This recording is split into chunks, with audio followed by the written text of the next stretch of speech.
দর্শক আসসালামু আলাইকুম, স্বাগত জানাচ্ছি RTV রাতের সংবাদে। শুনছিলেন মার্কেন্টাইল ব্যাংক সংবাদ শিরোনাম।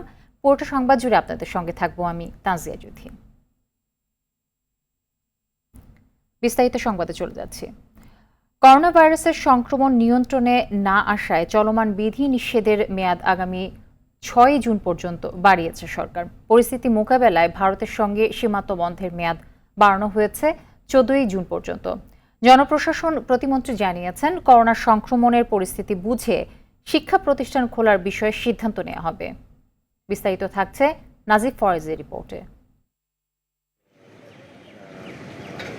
করোনা ভাইরাসের দ্বিতীয় ঢেউ মোকাবেলায় সবশেষ ঘোষণা অনুযায়ী 30 মে মধ্যরাতে বিধিনিষেধ শেষ হওয়ার কথা ছিল, তবে সেটি আরও এক সপ্তাহ বাড়ানো হয়েছে। চলমান পরিস্থিতি বিবেচনায় এ সিদ্ধান্ত হয়েছে বলে জানিয়েছে মন্ত্রিপরিষদ বিভাগ। ওখানে সেটি তো সচিবালয়ের জনপ্রশাসন প্রতিমন্ত্রী জানান, জাতীয় কারিগরি পরামর্শক কমিটির সুপারিশেই বিধিনিষেধের মেয়াদ বাড়ানো হয়েছে। আমরা চাচ্ছি যে 5% আসার পরে, কিন্তু এই যে আমাদের চাচ্ছি যে স্বাস্থ্যবিধি মেনে যাতে করে আমরা কাজকর্মগুলো করতে পারি যেটুকু সম্ভব। আর স্কুল কলেজ আমরা বন্ধ রেখেছি, অফিস আদালত বন্ধ রেখেছি। করোনা সংক্রমণের হার 5%-এর নিচে আসার পর শিক্ষা প্রতিষ্ঠান ও সব অফিস আদালত খোলার বিষয়ে সরকারের চিন্তা ভাবনার কথাও জানান প্রতিমন্ত্রী। অবস্থা বুঝে, কারণ আপনি জানেন যে আমাদের নাম্বার অফ স্টুডেন্টসের সংখ্যা অনেক বেশি। যখন সেটা স্কুলে আসবে তাহলে কিন্তু এইটা সংক্রমণটা খুব দ্রুত বেড়ে যেতে পারবে। এছাড়া ভারতের সঙ্গে সীমান্ত বন্ধের মেয়াদ আগামী 14 জুন পর্যন্ত বাড়ানোর সিদ্ধান্ত নিয়েছে সরকার। এ সময় আমদানি রপ্তানি ও অন্যান্য বাণিজ্যিক কার্যক্রম চলবে। তবে ভারতে অবস্থানরত বাংলাদেশিরা কেবল অনুমতি নিয়ে বেনাপোল, আগরতলা, হিলি ও বুড়িমারি স্থলবন্দর দিয়ে প্রবেশ করতে পারবেন। যে জায়গাগুলো আছে সেখানে এইভাবে অবস্থানটা যেটা আছে যেভাবে, সেটি কিন্তু আরও 2 সপ্তাহ চলমান থাকবে। করোনা ভাইরাসের সংক্রমণ বৃদ্ধির কারণে ভারতের সীমান্তবর্তী 7 জেলায় লকডাউনের সুপারিশ করেছে করোনা প্রতিরোধে জাতীয় কারিগরি পরামর্শক কমিটি। নওগাঁ, নাটোর, সাতক্ষীরা, যশোর, রাজশাহী, কুষ্টিয়া ও খুলনা জেলায় সংক্রমণ বেশি বলে জানিয়েছে কমিটি। এছাড়া নোয়াখালী ও কক্সবাজার নিয়ে উদ্বেগ জানানো হয়েছে। এমনও হতে পারে যে আপনার সাতক্ষীরা সব অঞ্চল না, যেই জায়গাটায় বেশি সংক্রমণ সেই জায়গাগুলোতে আমরা করার চেষ্টা করবো যাতে করে মানুষের জীবন জীবিকাতে আপনার ক্ষতিগ্রস্ত না হয়। স্বাস্থ্য অধিদপ্তরের ব্রিফিংয়ে জানানো হয়, 263টি জিনোম সিকোয়েন্সের মধ্যে 85 জন সাউথ আফ্রিকান, 23 জন ভারতীয়, 27 জন ইউকে এবং 5 জনের দেহে নাইজেরিয়ান ভ্যারিয়েন্ট পাওয়া গেছে। এই ভ্যারিয়েন্ট কিন্তু কোনো নতুন বিষয় না। যত ডিজিজ শনাক্ত হবে, ডিজিজ ট্রান্সমিশন হবে এক মানুষ থেকে আরেক মানুষে, নতুন নতুন ভ্যারিয়েন্টের আবির্ভাব হবে। দেশে করোনা ভাইরাসে আক্রান্ত হয়ে আরও 34 জন মারা গেছে। গেল একদিনে নতুন রোগী শনাক্ত হয়েছে আরও 1444 জন। নাজিব ফরায়েজি, RTV, ঢাকা। অক্সফোর্ড অ্যাস্ট্রাজেনেকার দ্বিতীয় ডোজের টিকা নিতে বিভিন্ন কেন্দ্রে ভিড় থাকলেও টিকা না পেয়ে ক্ষুব্ধ সাধারণ মানুষ। এদিকে বাংলাদেশে বসবাসরত চীনা নাগরিক ও মেডিকেল কলেজের শিক্ষার্থীদের সিনোফার্মের টিকা দেয়া চলছে। আর কয়েক দফা সূচি বদল হয়ে কাল দেশে আসছে ফাইজারের টিকা। এ বিষয়ে আরও জানাচ্ছেন মুক্তা মাহমুদ। অক্সফোর্ড অ্যাস্ট্রাজেনেকার টিকার প্রথম ডোজ নিয়েছেন। দ্বিতীয় ডোজ নেয়ার নির্ধারিত দিন পার হয়ে 3-4 দিন চলে গেছে, এখনও টিকা মিলছে না, যে কারণে কপালে চিন্তার ভাঁজ টিকা গ্রহীতাদের। 1-1.5 লোক দেওয়ার পরে টিকা শেষ হয়ে যায়, পরে আর আমরা দিতে পারিনি।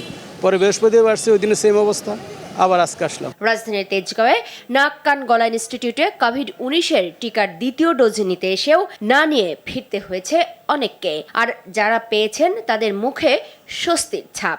রিকোয়েস্ট করে বলতাছি যে বাবা আমার ডোজটা একটু দয়া করে দেখে দেন, তাও দিতাম। ভাগ্য ভালো, এসে পেয়ে গেছি। এদিকে 25 মে থেকে ঢাকার 4টি সরকারি মেডিকেল কলেজ ও নার্সিং ইনস্টিটিউটের শিক্ষার্থীদের দেয়া হচ্ছে চীনের সিনোফার্মের টিকা। উপহারের টিকা চীনা নাগরিকদেরও দিতে হবে, এমন শর্তের কারণে ঢাকা মেডিকেলে ভিড় করছেন দেশটির নাগরিকরা। শনি ও রবিবার মিলে মোট 456 জন টিকা নিয়েছেন। টিকা নিতে পেরে আমি খুব খুশি। টিকার পার্শ্ব প্রতিক্রিয়া এখন আমরা পাইনি। পঞ্চম বর্ষের এবং যারা ইন্টারনেটে ঢুকতেছেন যে সকল শিক্ষার্থীরা পরীক্ষা দিয়ে, তাদেরকে আসলে অগ্রাধিকার বেশি দেওয়া হচ্ছে। এদিকে ফাইজার 1,06,000 ডোজ টিকা আসা নিয়ে কিছুটা অনিশ্চয়তা দেখা দিলেও পরিবহনের ব্যবস্থা হওয়ায় রোববার রাতে নির্ধারিত সময়েই টিকা আসবে বলে জানিয়েছে স্বাস্থ্য অধিদপ্তর। ফাইজারের ভ্যাকসিনটার কতগুলো হিমায়িত অংশ ব্যাপার থাকে, তো -70 ফ্রিজার যেসব জায়গাতে আছে সেখানে হয়তো ডিপ্লয়মেন্টটা করা যাবে। ঢাকা শহরের 4-5টা জায়গায় -70 ডিগ্রি ফ্রিজার আছে। চট্টগ্রামের সময় তো সিবাসু নামে একটা ইউনিভার্সিটি আছে, ওদের -70 হয়তো আছে, কিন্তু বাংলাদেশের অন্যান্য স্থানে অনেক বেশি -70 নেই। সেজন্য আসলে যখন ডিপ্লয়মেন্ট করা হবে এই জিনিসগুলোকে মাথায় রেখেই করা হবে, কিন্তু কাদের দেওয়া হবে, কখন দেওয়া হবে, কিভাবে দেওয়া হবে, ভ্যাকসিনগুলো আসার পরে ভ্যাকসিন কমিটি বসে সিদ্ধান্ত নেবে। মুক্তা মাহমুদ, RTV, ঢাকা। স্বাস্থ্যবিধি মেনে শিক্ষা প্রতিষ্ঠান ও আবাসিক হল খুলে দেওয়ার দাবিতে সমাবেশ ও বিক্ষোভ মিছিল করেছে ঢাকা বিশ্ববিদ্যালয় সহ বেশ কয়েকটি শিক্ষা প্রতিষ্ঠানের শিক্ষার্থীরা। 1 জুনের মধ্যে শিক্ষা প্রতিষ্ঠান খোলা না হলে ওই দিন রাজু ভাস্কর্যের সামনে প্রতীকী খাটিয়া মিছিল এবং সারা দেশে শিক্ষার্থীরা কর্মসূচি পালন করবে বলে সমাবেশে ঘোষণা দেওয়া হয়। আন্দোলনে শিক্ষার্থীদের সঙ্গে বিশ্ববিদ্যালয়ের শিক্ষকরাও যোগ দেবেন। বিস্তারিত থাকছে শাকিবুর রহমানের রিপোর্টে। করোনায় টানা 15 মাস স্কুল, কলেজ, বিশ্ববিদ্যালয় বন্ধ রাখার প্রতিবাদে ঢাকা বিশ্ববিদ্যালয়ের রাজু ভাস্কর্যের সামনে অবস্থান নেন শিক্ষার্থীরা। দাবি জানান দ্রুত আবাসিক হল ও শিক্ষা প্রতিষ্ঠান খুলে দেওয়ার।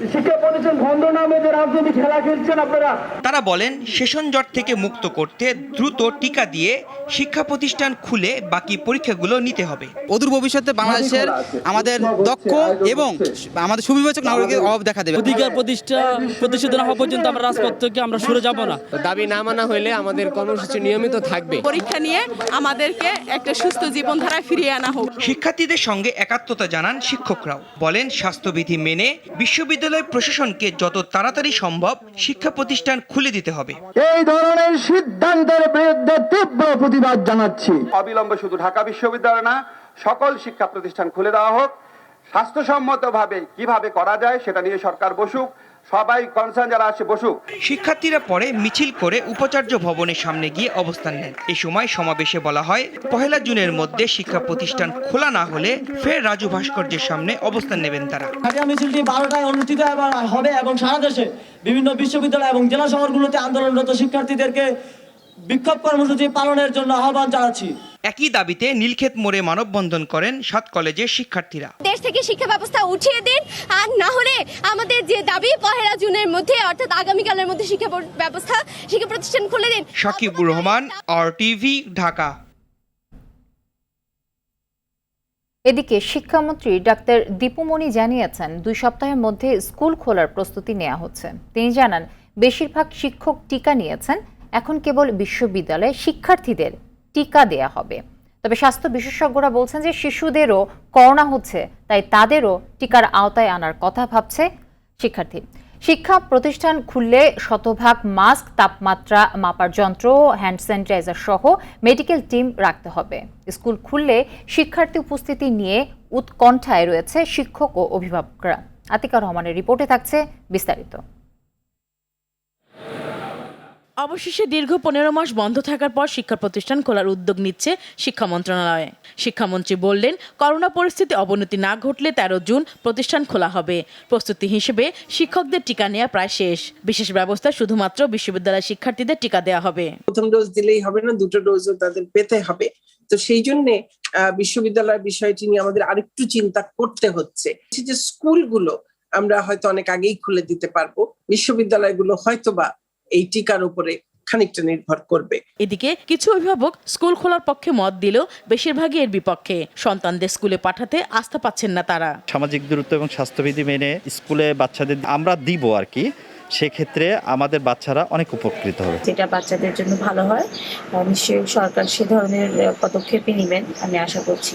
শিক্ষা মন্ত্রণালয়ের তথ্য মতে বিশ্ববিদ্যালয় ও স্কুল কলেজ পর্যায়ে 40-এর বেশি বয়সী শিক্ষকদের বেশিরভাগ টিকা নিয়েছেন, তবে এখনো টিকা নেননি অনেক শিক্ষক। শিক্ষকরা বলছেন স্কুল চালু হলেও এবছর আগের মতো শিক্ষার্থী উপস্থিতি থাকবে কিনা তা নিয়ে সন্দেহ রয়েছে। আমি নিজে টিকা নিয়েছি, আমার প্রতিষ্ঠানে সব শিক্ষকই টিকা নিয়েছে এবং আমি মনে করি এই টিকাটা সব শিক্ষক নেওয়া উচিত। আমরা একটু দুশ্চিন্তা আছি যে অন্যান্য বছর যে পরিমাণ স্টুডেন্ট আসলে ভর্তি হয় সেই পরিমাণ স্টুডেন্ট এবছর ভর্তি হবে কিনা। প্রস্তুতির অংশ হিসাবে আমরা এই জ্বর মাপার জন্য যে যন্ত্র এবং মাস্ক এবং স্যানিটাইজার ইতিমধ্যে আমরা সংগ্রহ করেছি।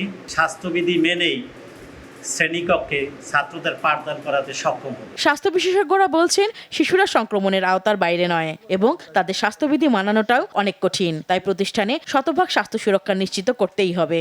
শিশুরা যাতে হ্যান্ড স্যানিটাইজার পায় সেটার ব্যবস্থা করতে হবে। সরকারি ভাবে কিন্তু এই মাস্কের ব্যবস্থা করতে হবে এবং বাচ্চাদের করোনা আক্রান্ত হলো কিনা সেটা দেখার জন্য সিমটমস অ্যানালাইসিস, বিশেষ করে তাপমাত্রা পরিমাপক যে যন্ত্র বা সিস্টেম, যেখানে স্টুডেন্ট বেশি থাকে সেখানে চিকিৎসক, নার্স, স্বাস্থ্যকর্মী এদের একটা ব্যাকআপ সাপোর্ট লাগবে। শিক্ষার্থীদের করোনা উপসর্গ দেখা দিলে আইসোলেশন ও হাসপাতালে ভর্তি করা সহ শিক্ষা প্রতিষ্ঠানকে বাড়তি সতর্কতা নেওয়ার পরামর্শ দিলেন এই চিকিৎসক। আতিকা রহমান, RTV, ঢাকা। এদিকে করোনা সংক্রমণ ঠেকাতে জরুরি কিছু সেবা ছাড়া বন্ধ রয়েছে সরকারি প্রায় সব দপ্তর।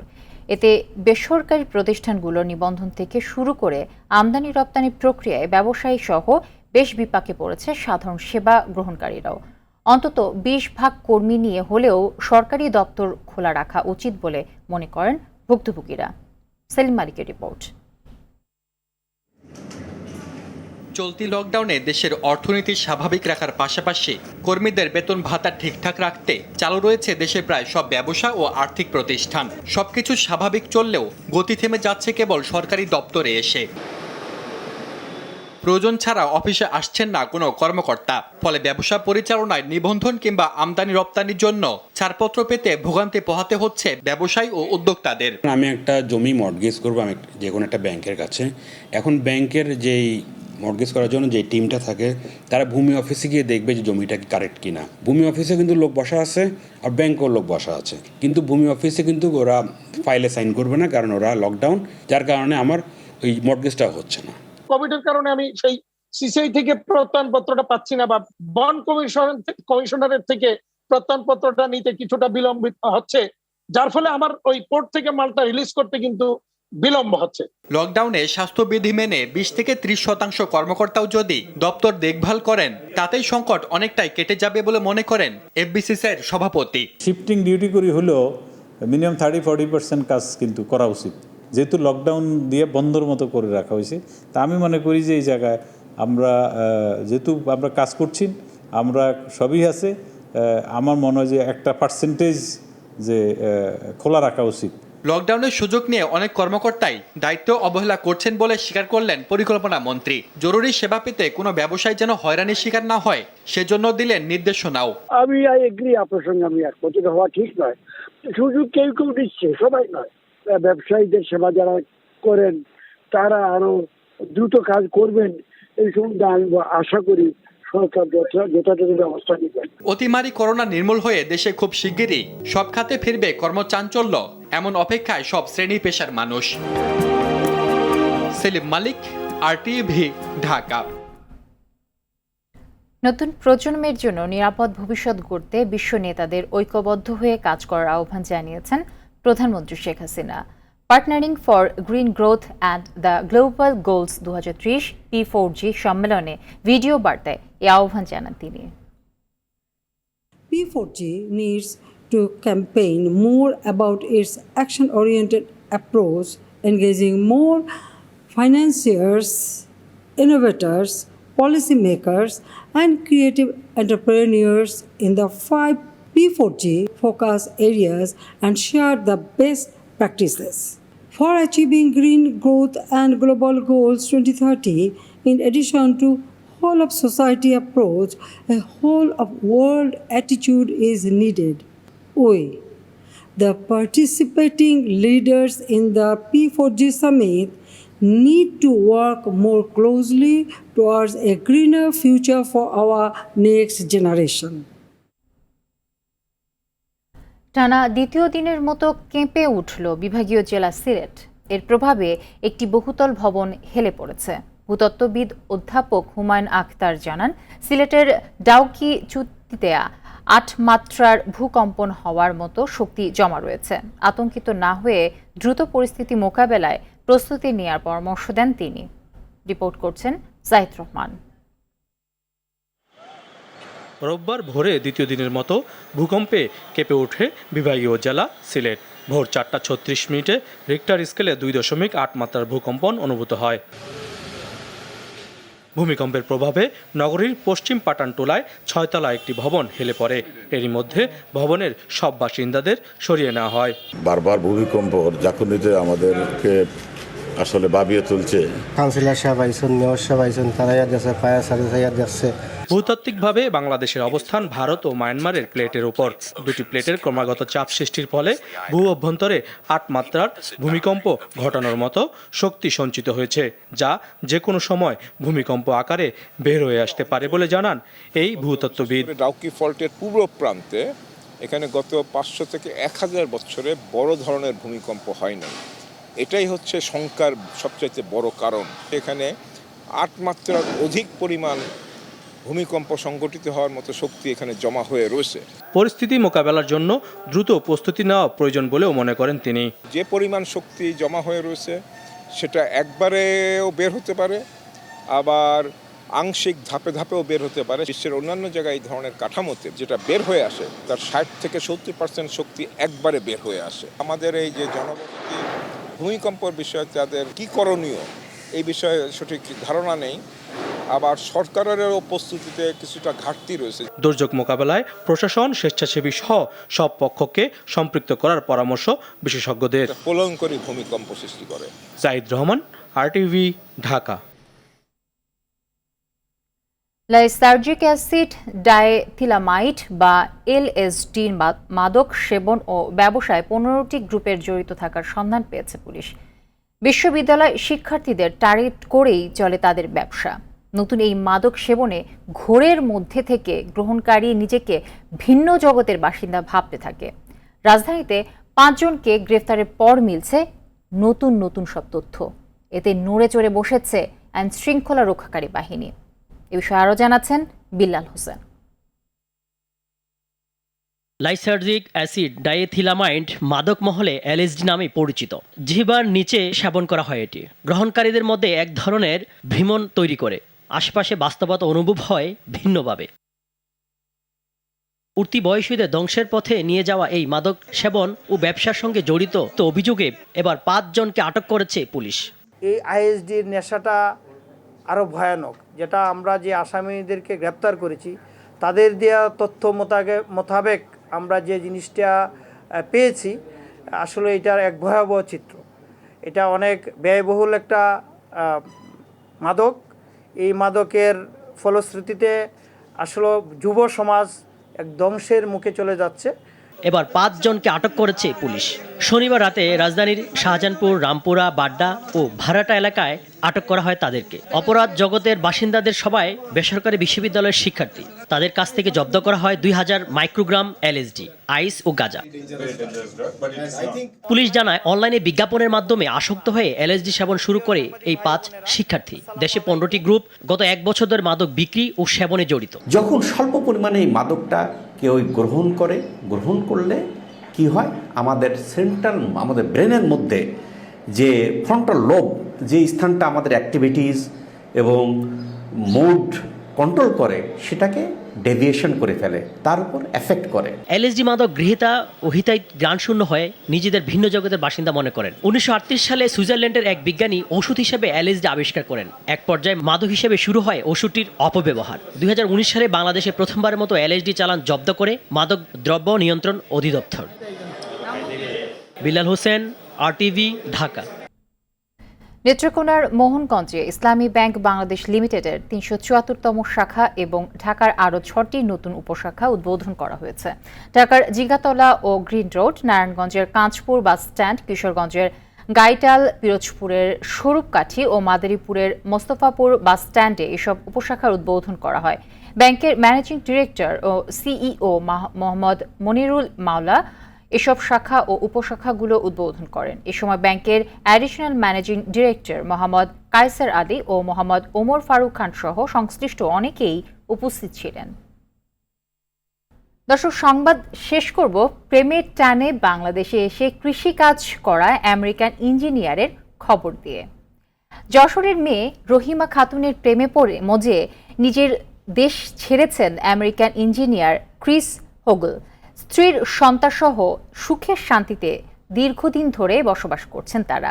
শুধু তাই নয়, আমেরিকান ইঞ্জিনিয়ার বাঙালি সংস্কৃতিতে নিজেকে মানিয়ে নিয়ে হয়ে গেছেন কৃষক।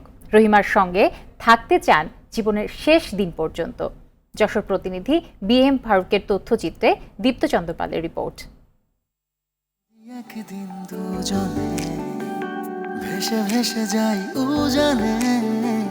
যশোরের কেশবপুর উপজেলার মেহেরপুর গ্রামের মৃত আবুল খায়ের মেয়ে রহিমা খাতুন।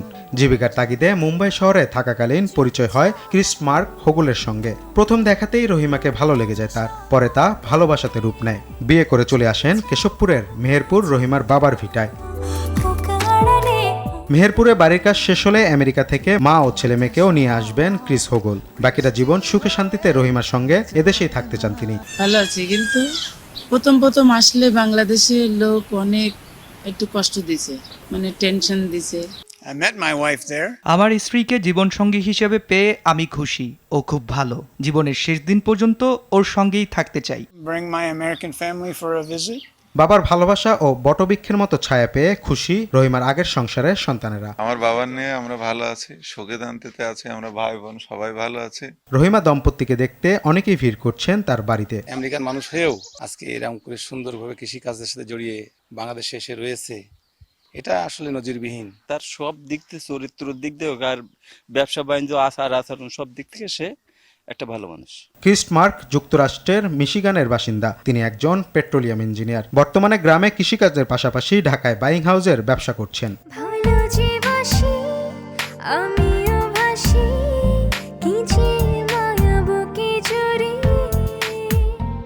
দীপ্তচন্দ্র পাল, RTV।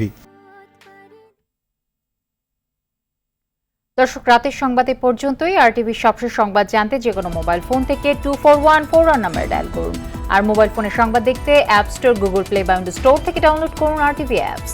এছাড়া তাৎক্ষণিক ও বিনোদন সংবাদ জানতে বিশ্বের যে কোনো প্রান্ত থেকে ভিজিট করুন rtvonline.com, facebook.com/rtvonline এবং youtube.com/rtvdigitals। আর এখন থেকে RTV সব বিনোদনমূলক অনুষ্ঠান দেখতে পারবেন RTV প্লাসে। ধন্যবাদ সবাইকে, শুভরাত্রি।